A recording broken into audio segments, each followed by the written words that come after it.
Alors vous quittez Rio pour rejoindre votre épouse à New York et vous obtenez la carte verte. Comment est-ce qu'on vit ce moment-là? Est-ce que c'était important pour vous d'être accueilli par les États-Unis? Ah oui, absolument. D'abord, j'ai eu ma carte verte en faisant la demande à Rio de Janeiro, au consulat. Et donc, quand je suis arrivé aux États-Unis, je suis arrivé à Miami, et j'avais une enveloppe que le consulat m'avait donnée avec tous les documents qu'il ne fallait surtout pas que j'ouvre parce que sinon ça annulait tout.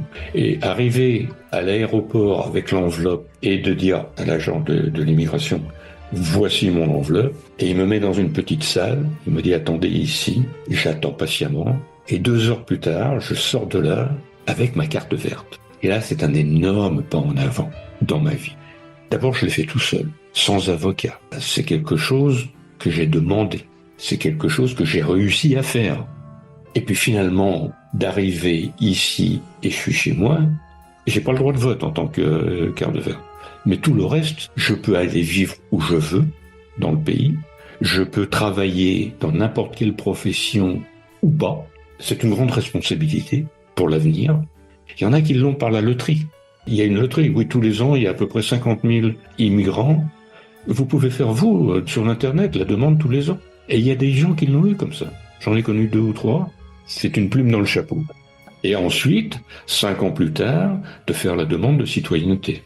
Alors j'ai tout fait moi-même sans avocat. Généralement on prend un avocat, mais j'ai tout fait moi-même.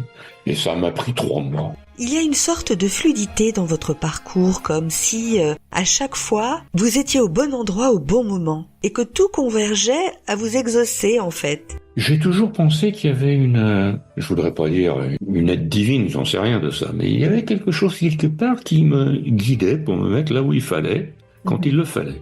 Mais aussi ma responsabilité. Il y a beaucoup de gens, par exemple, qui viennent ici et que je ne connais pas, mais qu'on me recommande à cause de cette association française dont je suis un passé président. Des touristes français qui viennent et qui me disent « Mais vous avez de la chance d'habiter à New York. » Ça n'a rien à voir avec la chance. C'est pas que j'ai acheté un billet de loterie, non.